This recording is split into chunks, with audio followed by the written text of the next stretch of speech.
सारी दुनिया विच वसदे होए मेरे भैनों ते भराओ, तुसी सारे उस परमात्मा की कृपा नाल आपां सारिਆਂ ने इस संसार विच जिंदा चल रहे हाँ।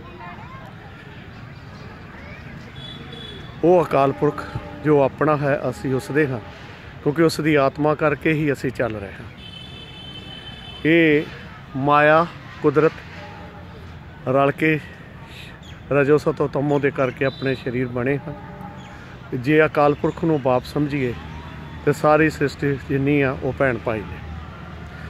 तो इस करके परमात्मा जिहड़ा कि साडी आत्मा दा मालिक है, तू मेरा मैं तेरा, ये साडी हर रूह जिहड़ी है उस परमात्मा दा याद करदी है। अज जिहड़ी गल नूं आपां चलना है, ये गल नूं समझना है जो संसारी तौर पर समझी जा सकती है, क्योंकि परमात्मा की गल जिहड़ी है जिन्हों जनाए उही जान सकता है। उसनूं समझना अकल बुद्धि दे तो वस की गल नहीं, जे ते कृपा होंदी उसनूं ही सुनाउंदा है। हुण गल की है, आ जिहड़ा मोबाइल है ना, इस मोबाइल दे विच जिहड़ी बॉडी है इहनूं हार्डवेयर कहिंदे आ। जिहड़ा चीज़ मैं मैसेज तुहाडे तक भेज रहा हाँ, ये लाइट एंड साउंड के जरिए जदों किसी तो पहुँचनी है, ना दी शक्ल है ना दूसरे है, जदों तुहाडी मोबाइल की बॉडी ते पहुँचनी है उस वेले इहदी शक्ल सूरत ते गलबात जिहड़ी आ सामने होनी है। तो कहण दा भाव है कि शक्ल सूरत तो रहत ही जिहड़ा सॉफ्टवेयर है ये काम करता है। इस तरह ही साडा शरीर जिहड़ा है जिन्हों हार्डवेयर असी कहने हाँ अपने मोबाइल नूं, ते ये शरीर की है साडा सरगुण है। ये तत्तां दे हड्ड मास नाड़ी पिंजर दा बनिया है। इस तरह ये कुछ तत्तां दा बन के ते मोबाइल बनिया है। इहदे विच जिहड़ा साडा काम करदा है लाइट ते साउंड जिहदा इह च करदा है, इह च जोत ते शब्द काम करदा है। जोत दे शब्द ने असी चलदे हाँ और साडी आत्मा ते इस शब्द की धार दे नाल असी गल्लां बातां करदे हाँ। कुछ है जिस तरह यह हिस्सा जिहड़ा है ये आसमान है, इह च पानी नहीं है कोई। जदों इत्थों थां होने हाँ दो जहान होंदा है, तो दोवां जहानां दा मतलब है ये माझ है हद जिहड़ी साडी, और अकाल पुरख जिहड़ा इस धार च रहिंदा है, इत्थों संसार शुरू होंदा है। दो अखां इह च भी पानी है, कन्नां च नक च मूँह च, इस तरह साडे जिहड़े 9 द्वारे ने इत्थों तक अगे थल्ले पताल है। तो ये सारी जिहड़ी चीज़ हैगी है ये 9 द्वारियां दे अंदर धरती है। हुण जिन्ना संसार असीं देखदे हाँ ये अखां नाल कन्न नाल ते मूँह नाल, कन्नां नाल सुणदे हाँ मूँह नाल बोलदे हाँ अखां नाल देखदे हाँ। ये तद करके संसार दिसदा है। जितने गुरु अवतार पैगंबर धरती आकाश पताल पहाड़ जितने भी चीज़ां देखदियां हन, अख कन्न मूँह ते इन्हां चीज़ां दे नाल ही वर्णन करदे हैं ते इन्हां नाल ही सारा कुछ देखदे हैं। लेकिन निर्गुण निरंकार जिहड़ा वो इत्थे रहिंदा है, उहदा सॉफ्टवेयर जिहड़ा आत्मा दे जरिए सारी जिहड़ी सिस्टम चलदा है, जिहड़ा मन भी जो स्वरूप है, ये सारा सिस्टम जिहड़ा निर्गुण चलदा है। हुण निर्गुण सरगुण उन्ना चिर है जिन्ना चिर साडी शरीर है। जद शरीर नहीं है तो ये जिहड़ा कोई भी चीज़ इहदी वैल्यू नहीं है, ये जीरो रूप है। इस तो पैदा होने तो पहला भी जीरो रूप है। इस करके निर्गुण सरगुण का खेल वेखण वास्ते देवलोक भी इस देह नूं पालदे हन।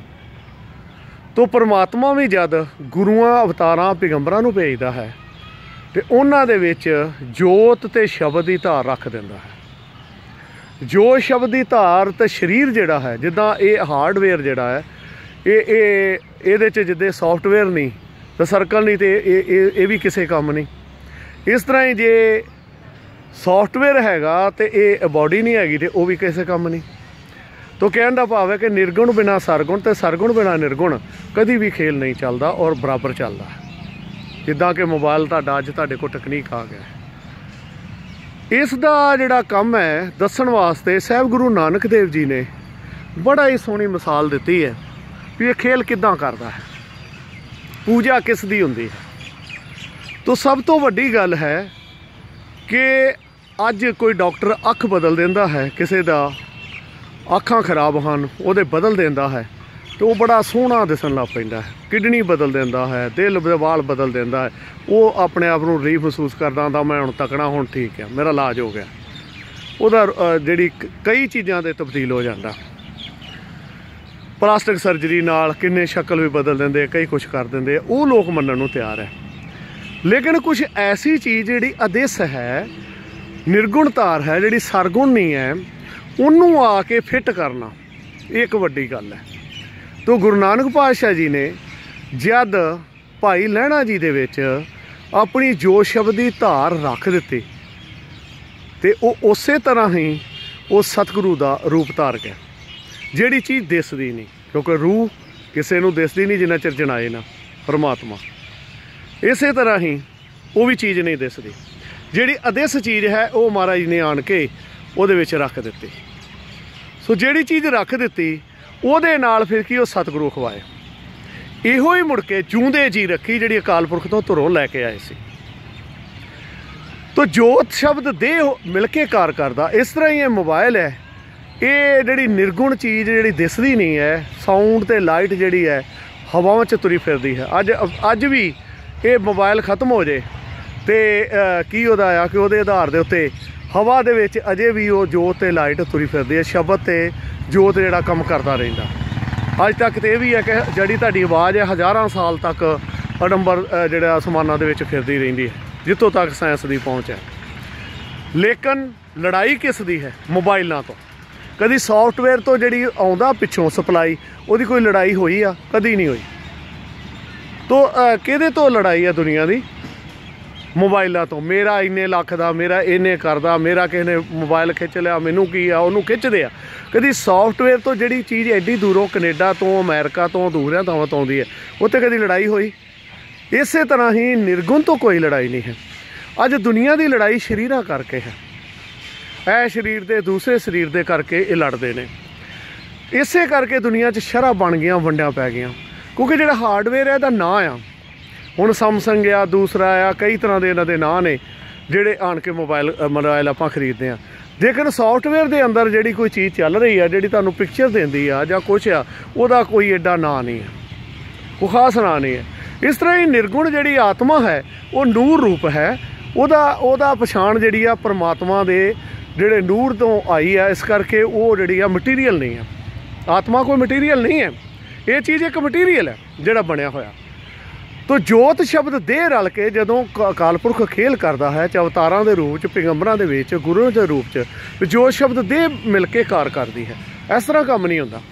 ਤੋ ਦੁਨੀਆ ਜਿਹੜੀ ਹੈ ਜਦੋਂ ਇਹਨਾਂ ਸਿਰਫ ਜਿਸ ਤਰ੍ਹਾਂ ਮੋਬਾਈਲਾਂ ਤੋਂ ਜਿਹੜਾ ਇਹਨਾਂ ਦੀ ਲੜਾਈ ਹੈ, ਜਾਂ ਮੋਬਾਈਲ ਕੋਈ ਖੋਹ ਲੇ, ਦੇ ਲੇ, ਜਾਂ ਮੈਂ ਇੰਨੇ ਦਾ ਲਿਆ, ਹੰਕਾਰ ਆ ਜਾਂਦਾ, ਮੇਰਾ ਇੰਨੇ ਦਾ ਕਰ ਦਿਆ। ਇਸ ਤਰ੍ਹਾਂ ਹੀ ਦੁਨੀਆ ਜਿਹੜੀ ਹੈ ਸਰੀਰਾਂ ਕਰਕੇ ਇੱਕ ਦੂਸਰੇ ਨਾਲ ਵੰਡੀ ਜਾਂਦੀ ਆ, ਲੜੀ ਜਾਂਦੀ ਆ, ਔਰ ਉਸ ਪਰਮਾਤਮਾ ਦੀ ਜਿਹੜੀ ਇੱਕ ਧਾਰ ਆ ਉਹਨੂੰ ਜਾ ਕੇ ਸਮਾਪਤ ਕਰਦੇ। ਹੁਣ ਮੋਬਾਈਲ ਨੂੰ ਕੋਈ ਚਾਰਜ ਕਰਦਾ, ਉਹਨੂੰ ਵੀ ਨਹੀਂ ਪਤਾ ਵੀ ਇਹ ਸੌਫਟਵੇਅਰ ਦੇ ਅੰਦਰ ਕਿਹੜੀ ਆਵਾਜ਼ ਕਿੱਥੋਂ ਆਉਣੀ ਹੈ। ਜਾਂ ਇੰਜੀਨੀਅਰ ਨੂੰ ਜਾਂ ਸਾਇੰਸਦਾਨ ਨੂੰ ਪਤਾ, ਜਿਹਨੇ ਸੌਫਟਵੇਅਰ ਤੋਂ ਜਾ ਕੇ ਉਹਦੀ ਆਵਾਜ਼ ਦੀ ਰੇਂਜ ਜਾਂ ਕੋਈ ਚੀਜ਼ ਦਿੱਤੀ ਹੋਈ ਆ, ਬਾਕੀ ਨੂੰ ਨਹੀਂ ਪਤਾ। ਇਸ ਤਰ੍ਹਾਂ ਹੀ ਸਤਿਗੁਰ ਸ਼ਬਦ ਤੇ ਅਕਾਲ ਪੁਰਖ ਨੂੰ ਪਤਾ ਹੈ ਵੀ ਉਹਨੇ ਕਿਹਦੇ 'ਚ ਕਿਹੜੀ ਚੀਜ਼ ਰੱਖਦਾ, ਕਿਸ ਤਰ੍ਹਾਂ ਆ ਕੇ ਉਹਦੇ 'ਤੇ ਪੈਸ ਜਾਂਦਾ। ਜਿਤਨੀ ਦੇਰ ਤੱਕ ਪੂਰੀ ਸ੍ਰਿਸ਼ਟੀ ਇਸ ਗੱਲ ਨੂੰ ਨਹੀਂ ਸਮਝੇਗੀ, ਨਿਰਗੁਣ ਨਿਰੰਕਾਰ ਦੀ ਉਸ ਜੋਤ ਸ਼ਬਦ ਦੀ ਧਾਰ ਨੂੰ ਨਹੀਂ ਸਮਝੇਗੀ, ਉਹਨਾਂ ਚਿਰ ਤੱਕ ਇਹ ਸੰਸਾਰ ਜਿਹੜਾ ਹੈ ਆਸ ਵਿੱਚ ਸ਼ਰ੍ਹਾਂ ਤੇ ਲੜਾਈਆਂ ਤੇ ਲੜਦਾ ਰਹੇਗਾ। ਇਸੇ ਕਰਕੇ ਦੀਨਾ ਮਜਮਾਂ ਦੇ ਜਥੇ ਬਣ ਜਾਂਦੇ ਨੇ।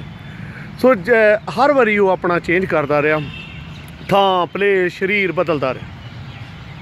ਜੇ ਹੁਣ ਤੁਸੀਂ ਤ੍ਰੇਤਾ ਦੀ ਗੱਲ ਕਰੀਏ, ਪਹਿਲਾਂ 18 ਅਵਤਾਰ ਆਏ ਸਤਿਯੁਗ ਦੇ ਅੰਦਰ, ਤੇ ਬਾਣੀ ਜਿਹੜੀ ਆ ਗਈ ਆ ਸਨਕ ਸਨੰਦਨ ਵੇਦ ਆਏ, ਠੀਕ ਹੈ ਜੀ, ਚਾਰਾਂ ਭਰਾਵਾਂ ਦੇ ਸਨਕ ਸਨੰਦਨ ਸਨਾਤਨ ਸੰਤ ਕੁਮਾਰ ਜੋ ਸ਼ਬਦੀਦਾਰ ਚੌਵਾਂ 'ਚ ਆਏ। ਹੁਣ ਕਿਹਨੂੰ ਕਹੋਗੇ ਕਿ ਕੌਣ ਵੱਡਾ ਕੌਣ ਛੋਟਾ? ਚਾਰ ਸਰੀਰਾਂ 'ਚ ਇਸ ਕਰਕੇ ਉਹਨੇ ਵਾੜੀ ਪਲੇਸ ਵੀ ਅਲੱਗ ਕੀਤੀ ਤਾਂ ਜੋ ਕਿਸੇ ਨੂੰ ਪਤਾ ਲੱਗੇ ਕਿ ਸਰੀਰਾਂ 'ਚ ਰੱਬ ਸਰੀਰਾਂ ਤੱਕ ਨਹੀਂ ਸਹਿਮਤ ਹੈਗਾ, ਇਹ ਤੋਂ ਵੀ ਅੱਗੇ ਆ। ਉਸ ਤੋਂ ਬਾਅਦ ਉਹਨੇ ਕਿਹਾ ਨਿਰਾ ਬੰਦਿਆਂ ਤੱਕ ਨਹੀਂ, ਬਰਾ ਆਇਆ, ਸੂਰ ਆਇਆ, ਸੂਰ ਦੀ ਜਿਹੜੀ ਜੰਗਲੀ ਸੂਰ ਦੀ ਤਰ੍ਹਾਂ। ਹੁਣ ਉਹਦੇ ਵਿੱਚ ਆਪਣੀ ਜੋਤ ਸ਼ਬਦ ਦੀ ਧਾਰ ਰੱਖ ਲਈ ਤੇ ਬਰਾ ਅਵਤਾਰ ਬਣ ਗਿਆ। ਇਸ ਤਰ੍ਹਾਂ ਹੰਸ ਅਵਤਾਰ ਬਣਿਆ, ਮਤਸ਼ ਅਵਤਾਰ ਬਣਿਆ, ਕਸ਼ ਅਵਤਾਰ ਬਣਿਆ ਵੀ ਮੈਂ ਜਿੱਥੇ ਮਰਜ਼ੀ ਜੋਤ ਸ਼ਬਦ ਦੀ ਧਾਰ ਹੋ ਕੇ ਤਾਂ ਤੁਹਾਨੂੰ ਲੈ ਕੇ ਕੰਮ ਕਰ ਸਕਦਾ। ਉੱਥੇ ਕਦੀ ਲੜਾਈ ਨਹੀਂ ਹੋਈ ਕਿਸੇ ਦੀ।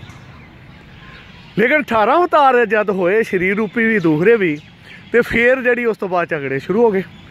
ਜੇ ਤ੍ਰੇਤਾ ਆਇਆ ਤੇ ਤ੍ਰੇਤਾ ਦੇ ਵਿੱਚ ਪਰਸ਼ੁਰਾਮ ਤੇ ਰਾਮ ਜੀ ਆ ਗਏ।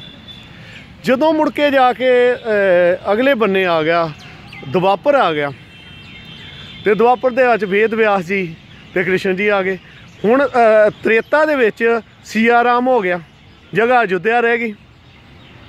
ਮੁੜ ਕੇ ਬਦਲ ਗਿਆ ਤੇ ਮੁੜ ਕੇ ਨਾਮ ਜਿਹੜਾ ਆ ਮਥੁਰਾ ਹੋ ਗਿਆ ਤੇ ਰਾਧੇ ਕ੍ਰਿਸ਼ਨ ਹੋ ਗਿਆ। ਫਿਰ ਆ ਗਿਆ ਯਰੂਸ਼ਲਮ ਹੋ ਗਿਆ, ਇਸ ਤਰ੍ਹਾਂ ਗਿਆ ਹੋ ਗਿਆ ਮਹਾਤਮਾ ਬੁੱਧ ਜੀ ਲਈ। ਫਿਰ ਉਸ ਤੋਂ ਬਾਅਦ ਜਿਹੜਾ ਯਰੂਸ਼ਲਮ ਈਸਾ ਦਾ ਹੋ ਗਿਆ, ਖੁਦਾਇਆ ਹੋ ਗਿਆ। ਮੂਸਾ ਲਈ ਇਜ਼ਰਾਈਲ ਹੋ ਗਿਆ। ਮੱਕਾ ਹੋ ਗਿਆ ਮੁਹੰਮਦ ਸਾਹਿਬ ਲਈ। ਤੇ ਜਗ੍ਹਾ ਪਲੇ ਸਰੀਰ ਬਦਲ ਗਿਆ ਤੇ ਉੱਥੇ ਅੱਲਾ ਨਾ ਹੋ ਗਿਆ। ਇਸੇ ਤਰ੍ਹਾਂ ਹੀ ਜਿਸ ਵੇਲੇ ਬਦਲਿਆ ਗੁਰੂ ਨਾਨਕ ਪਾਤਸ਼ਾਹ ਜੀ ਆਏ ਤੇ ਉਹਨਾਂ ਨੇ ਨਨਕਾਣਾ ਸਾਹਿਬ ਤੇ ਜਿਹੜੀ ਜਗ੍ਹਾ ਬਦਲਤੀ, ਸਰੀਰ ਬਦਲਿਆ ਗਿਆ ਤੇ ਸਤਨਾਮ ਹੋ ਗਿਆ। ਇਸੇ ਤਰ੍ਹਾਂ ਹੀ ਜੇ ਅੱਗੇ ਆਓ ਤੇ ਗੁਰੂ ਅੰਗਦ ਦੇਵ ਜੀ ਜਿਹੜੇ ਖਡੂਰ ਸਾਹਿਬ ਆ ਗਏ। ਫਿਰ ਗੁਰੂ ਅਮਰਦਾਸ ਜੀ ਜਿਹੜੇ ਆ ਉਹ ਗੋਂਦਵਾਲ ਸਾਹਿਬ ਆ ਗਏ। ਗੁਰੂ ਰਾਮਦਾਸ ਜੀ ਅੰਮ੍ਰਿਤਸਰ। ਤੋ ਨਾਂ ਬਦਲਿਆ, ਦੇਹ ਬਦਲੀ, ਜਗ੍ਹਾ ਬਦਲੀ, ਇਹ ਤਿੰਨੇ ਚਾਰੇ ਚੀਜ਼ਾਂ ਬਦਲਦੀਆਂ ਗਈਆਂ। ਇਸੇ ਤਰ੍ਹਾਂ ਹੀ ਹਾਰਡਵੇਅਰ ਤੇ ਸੌਫਟਵੇਅਰ ਦੀ ਤਰ੍ਹਾਂ ਜਿਹੜਾ ਸੌਫਟਵੇਅਰ ਆ ਉਹ ਜਿਹ 'ਚ ਫਿੱਟ ਹੋਇਆ, ਕਿਸੇ ਵੀ ਬੋਡੀ 'ਚ ਫਿੱਟ ਹੋਇਆ ਤੇ ਕੰਮ ਚੱਲਦਾ ਹੈ। ਇਸੇ ਤਰ੍ਹਾਂ ਹੀ ਪਰਮਾਤਮਾ ਕਿਸੇ ਵੀ ਸਰੀਰ ਦੇ ਵਿੱਚ ਜਦੋਂ ਕੰਮ ਕਰਦਾ ਹੈ ਤੇ ਉਤਰਦਾ ਹੈ ਤਾਂ ਫਿਰ ਉਹ ਇੱਕ ਨਵੀਂ ਧਾਰ ਪੈਦਾ ਕਰ ਦਿੰਦਾ ਹੈ। ਤੋ ਕਹਿਣ ਦਾ ਭਾਵ ਹੈ ਕਿ ਪਰਮੇਸ਼ਰ ਜਿਹੜਾ ਹੈ ਨਿਰਗੁਣ ਜੋਤ ਅਕਾਲ ਪੁਰਖ ਦਾ ਇਸ਼ਟ ਹੀ ਮੰਨਣਾ ਇਨਸਾਨਾਂ ਲਈ ਸਭ ਤੋਂ ਵੱਡੀ, ਉਹਦੀ ਕੋਈ ਲੜਾਈ ਨਹੀਂ ਹੈ। ਸਤਿਗੁਰੂ ਕੇਵਲ ਸ਼ਬਦ ਨੂੰ ਮੰਨਿਆ ਜਾ ਸਕਦਾ ਹੈ। ਸਤਿਗੁਰੂ ਸਰੀਰ ਨਹੀਂ, ਤਨ ਨਹੀਂ, ਵਜੂਦ ਨਹੀਂ। ਜੇ ਸਰੀਰ ਵਿੱਚ ਆਪਣਾ ਪ੍ਰਗਟ ਹੁੰਦਾ ਹੈ, ਜੇ ਸਰੀਰ ਵਿੱਚ ਬਹਿੰਦਾ ਹੈ, ਉਹਦਾ ਸਰਕਾਰ ਹੋਣਾ ਚਾਹੀਦਾ ਹੈ। ਜੋ ਪਰਮਾਤਮਾ ਦਾ ਲਾ ਹੈ, ਪੂਰੀ ਦੁਨੀਆ ਦਾ ਲਾ ਹੈ ਕਿ ਨਿਰਗੁਣ ਜੋਤ ਅਕਾਲ ਪੁਰਖ ਦਾ ਇਸ਼ਟ ਮੰਨਣਾ, ਸਤਿਗੁਰੂ ਕੇਵਲ ਸ਼ਬਦ ਨੂੰ ਮੰਨਣਾ। ਜਿਸ ਚੀਜ਼ ਵਿੱਚ, ਜੇ ਸਰੀਰ ਵਿੱਚ ਪ੍ਰਗਟ ਹੋਵੇ ਉਸ ਦਾ ਸਤਿਕਾਰ ਕੀਤਾ ਜਾ ਸਕਦਾ ਹੈ। ਉਹਨੂੰ ਸਤਿਗੁਰੂ ਨਹੀਂ ਮੰਨਿਆ ਜਾ ਸਕਦਾ ਸਰੀਰ ਨੂੰ। ਤੋ ਇਸ ਕਰਕੇ ਆਤਮਾ ਪਰਮਾਤਮਾ ਦਾ ਮੇਲ ਕਰਨਾ, ਆਤਮਾ ਵੀ ਨੂਰੀ ਹੈ, ਪਰਮਾਤਮਾ ਵੀ ਨੂਰੀ ਹੈ। ਸਰੀਰਾਂ ਦੇ ਮੇਲ ਅਸੀਂ ਕਰਦੇ ਹਾਂ, ਸ਼ਕਲਾਂ ਦੇ ਮੇਲ ਕਰਦੇ ਹਾਂ, ਕੱਪੜਿਆਂ ਦੇ ਮੇਲ ਕਰਦੇ ਹਾਂ, ਸੁਭਾਵਾਂ ਦੇ ਮੇਲ ਕਰਦੇ ਹਾਂ, ਲੇਕਿਨ ਪਰਮਾਤਮਾ ਦੇ ਵਿੱਚ ਵੀ ਨੂਰ ਹੈ ਤੇ ਆਤਮਾ ਦੇ ਵਿੱਚ ਵੀ ਨੂਰ ਹੈ। ਤੋ ਸਰਵ ਮਾਨਵ ਜਾਤੀ ਨੂੰ ਜਾਣਨ ਵਾਸਤੇ ਜ਼ਰੂਰੀ ਹੈ ਕਿ ਉਹ ਸਾਰੀ ਜੇ ਭੈਣ ਭਰਾਵੇ ਮੰਨਣਾ ਹੈ ਸੰਸਾਰ ਨੂੰ ਤੇ ਨੂਰੀ ਕਰਕੇ ਮੰਨਿਆ ਜਾ ਸਕਦਾ ਹੈ, ਸਰੀਰ ਕਰਕੇ ਨਹੀਂ। ਸਰੀਰ ਸਾਰੇ ਖੂਨ ਦੇ ਰਿਸ਼ਤਿਆਂ ਨਾਲ ਬਣੇ ਹੋਏ ਨੇ ਤੇ ਜਿੰਨਾ ਚਿਰ ਇਹ ਸਰੀਰ ਨਹੀਂ ਉਹਨਾਂ ਚਿਰ ਤੁਸੀਂ ਇਹ ਚੀਜ਼ ਵੇਖ ਵੀ ਨਹੀਂ ਸਕਦੇ। ਲੇਕਿਨ ਨੂਰੀ ਪਰਮਾਤਮਾ ਨੂੰ ਮੰਨਣ ਦਾ ਕਾਰਨ ਇਹੀ ਇੱਕ ਗੱਲ ਹੈ। ਜਿੰਨੇ ਵੀ ਧਰਮ ਗ੍ਰੰਥ ਹਨ ਉਹਨਾਂ ਵਿੱਚ ਪਹਿਲੀ ਪੰਕਤੀ ਇਹ ਹੈਗੀ ਹੈ, ਕੁਰਾਨ ਦੇ ਵਿੱਚ ਹੈਗੀ ਹੈ ਕਿ ਪਰਮਾਤਮਾ ਨੂਰੀ ਹੈ ਔਰ ਉਸ ਨੂੰ ਸਦਾ ਹੀ ਰਹਿਣ ਵਾਲਾ ਹੈ। ਤੋ ਆਓ ਉਸ ਪਰਮਾਤਮਾ ਨੂੰ, ਜੋ ਤੁਹਾਡੀ ਆਤਮਾ ਤੇ ਉਹ ਤੁਹਾਡਾ ਪਰਮਾਤਮਾ, ਤੁਸੀਂ ਉਹਦੇ ਤੇ ਉਹ ਤੁਹਾਡਾ ਨੂਰੀ ਕਰਕੇ ਇੱਕੋ ਜਿਹੀ ਸ਼ਕਲ ਸੂਰਤ। ਤੋ ਪਰਮਾਤਮਾ ਤੂੰ ਮੇਰਾ, ਮੈਂ ਤੇਰਾ ਜਿਹੜਾ ਹੈ, ਇਹ ਸਾਰੀ ਦੁਨੀਆ ਦਾ ਜਾਪ ਹੋ ਜਾਏਗਾ ਆਉਣ ਵਾਲੇ ਸਮੇਂ 'ਚ।